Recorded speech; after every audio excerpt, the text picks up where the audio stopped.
Hi, Siamof with Berkshire Hathaway. Today we're going to talk about 10 lies that some realtors tell you. Not unusual to hear these 10. I'd be interested to hear what your 10 would be, but number 1, your house is worth more than what the last realtor told me.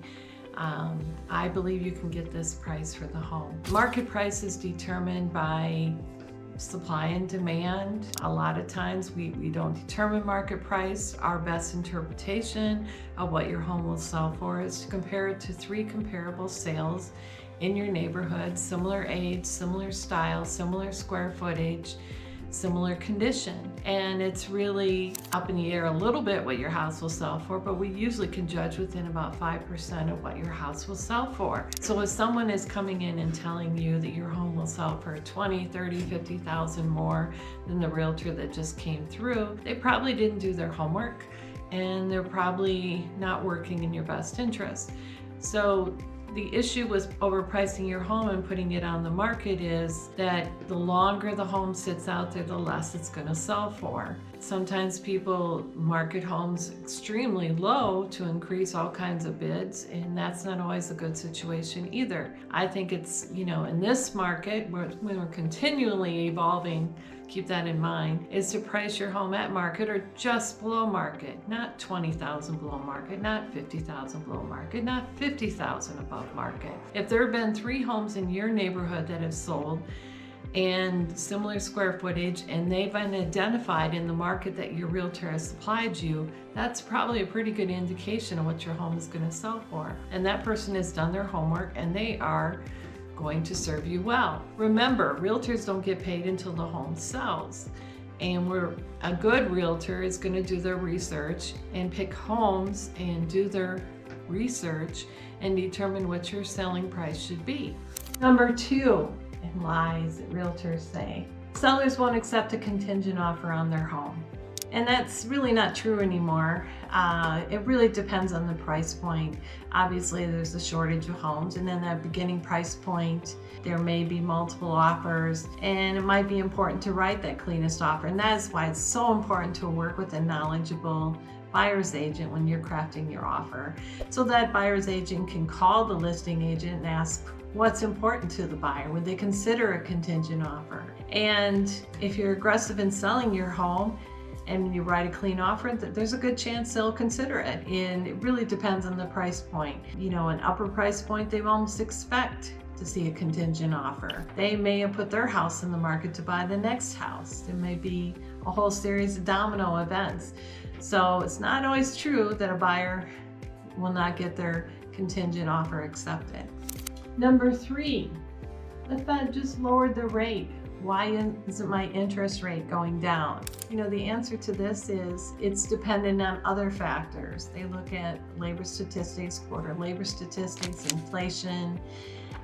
They look at the 10-year treasury yield that's involved in the decision whether to cut the interest rates. A lot of people out there say, well, my lender has the best deal. Well, you want to be very careful when you say that too, because WIDA program is the only one that's regulated by the government, but credit scores affect interest rates tremendously. And the higher your credit rate, the better your interest rate is going to be. Is it a primary mortgage? Is it a secondary home? Is it an investment property? And it's always good to work with local lenders. If you want to make your offer stand out to a seller, work with a local lender. Hey, they may know some home education or some grant money for first-time home buyers, some income-based loans. There's a lot of good programs out there that only a local lender is going to dig into for you. So why doesn't the interest rate go down when the Fed cuts the rate? Because they're looking at the 10-year treasury note, they're looking at labor statistics, they're looking at inflation. There's just a lot of things that go into whether the interest rate will drop or not. So don't believe everybody when they say the interest rates are going to drop to this point at this year. Never marry your interest rate. Marry the house, date the interest rate.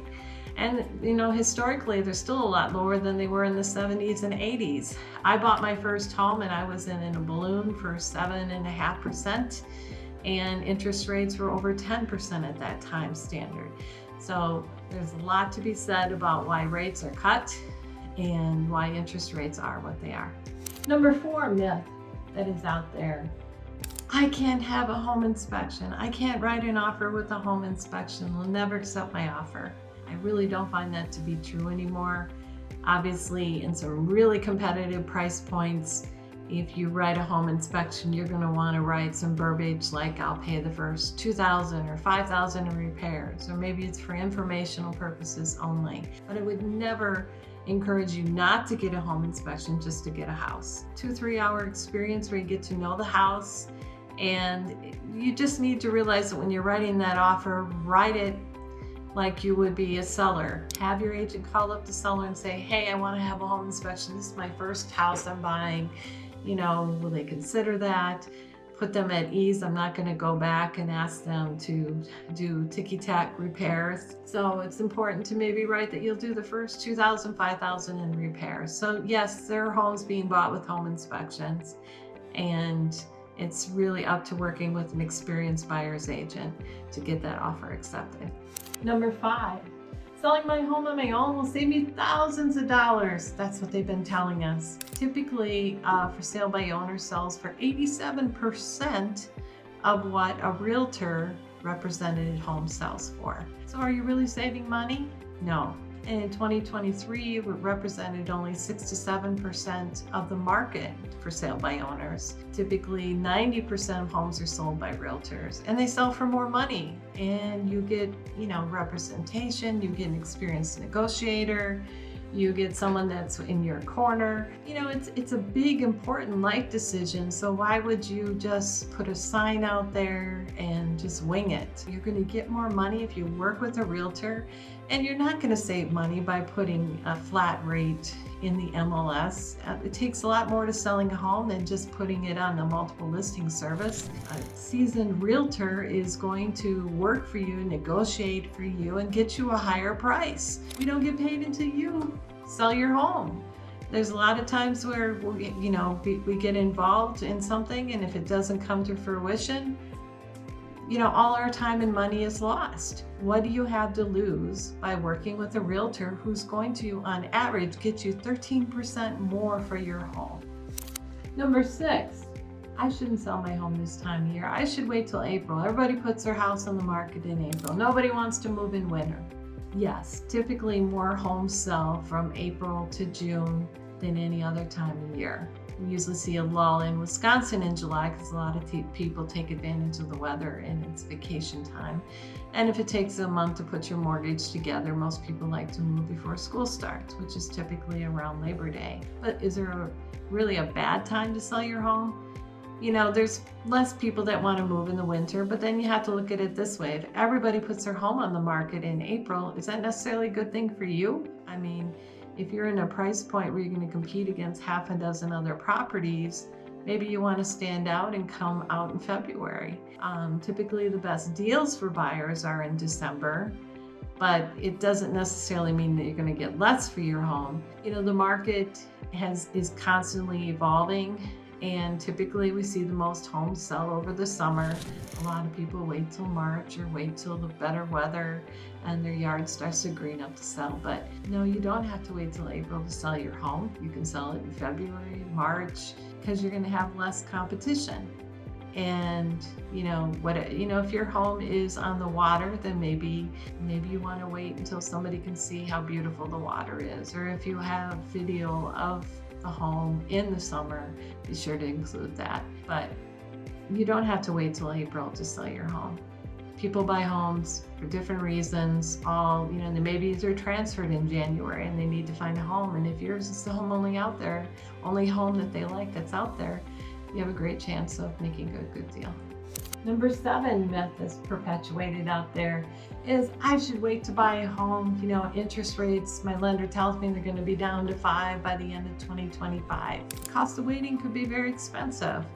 Home appreciation has been running anywhere from 7. It was in double digits for quite a while, but in the last year it's been under 10%. So if that home that you wanted to buy went up 10%, it doesn't really matter if the interest rate is the same.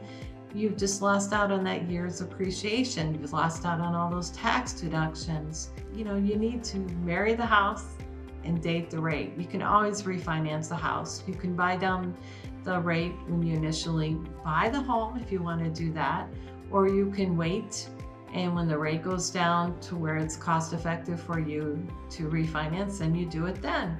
Typically, house appreciation in the past was 5% a year. We've seen some years where it's 15, 17%.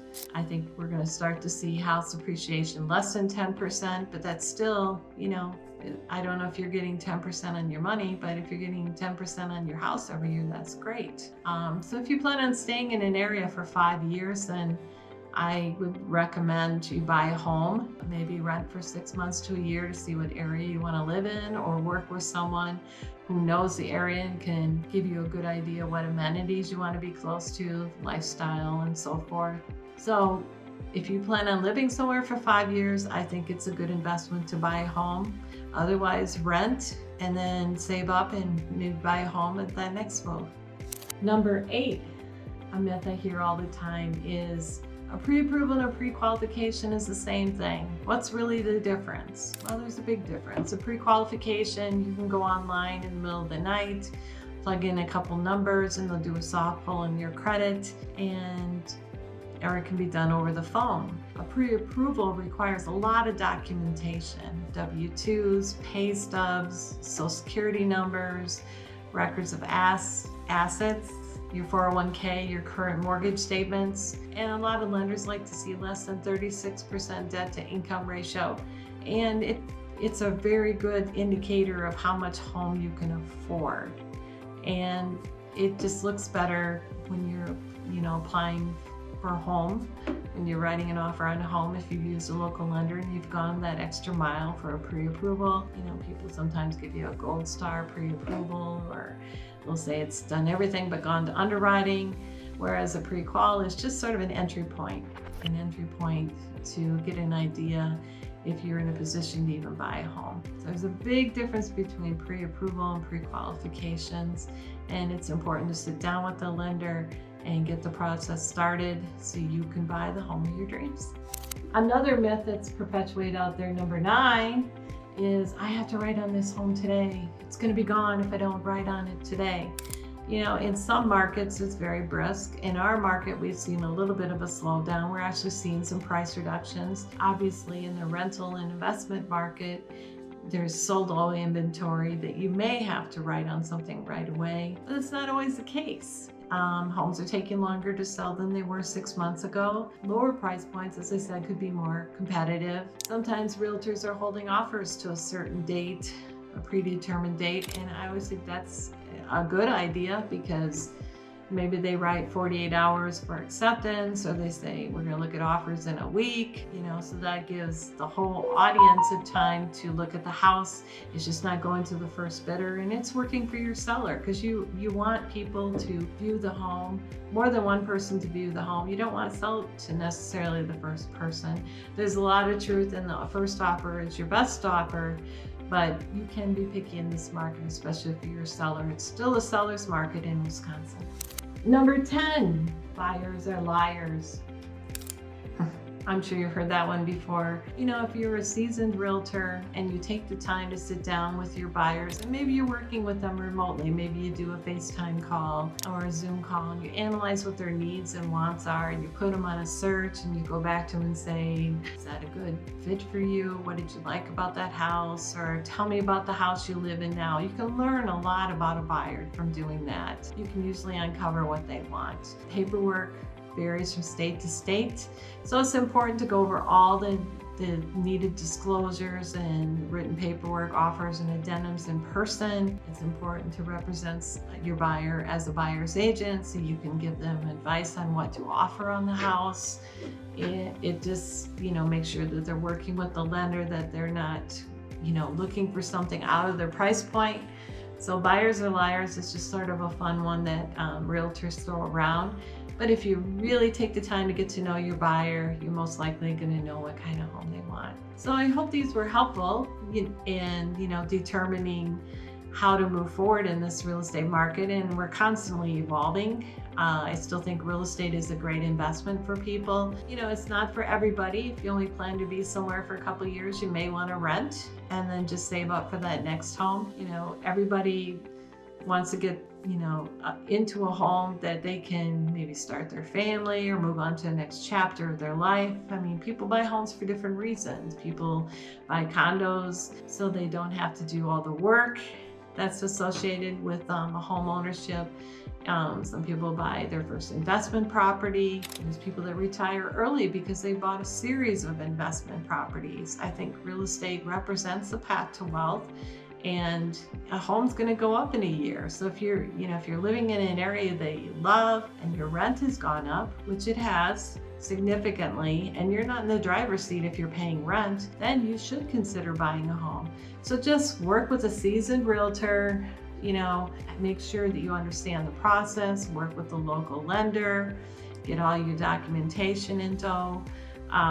Don't be rushed into a decision. I always tell people that things happen for a reason in real estate, and they have to trust the process. So sometimes you have to get your heart broken a couple times to get the house you want. And, there's just a lot of opportunity out there. And I think real estate is going to continue to appreciate. And we're in a very affordable market in Wisconsin, and rates, can bounce around. But like I said, marry the house, date the interest rate. So if you'd like to learn more about how I help people buy homes or how I help people sell their homes for more money in this market, please reach out to me, subscribe, give me some ideas for videos, and I look forward to talking to you about a local community next, or about how our market's going to be evolving in 2025, which is just around the corner. Till next time.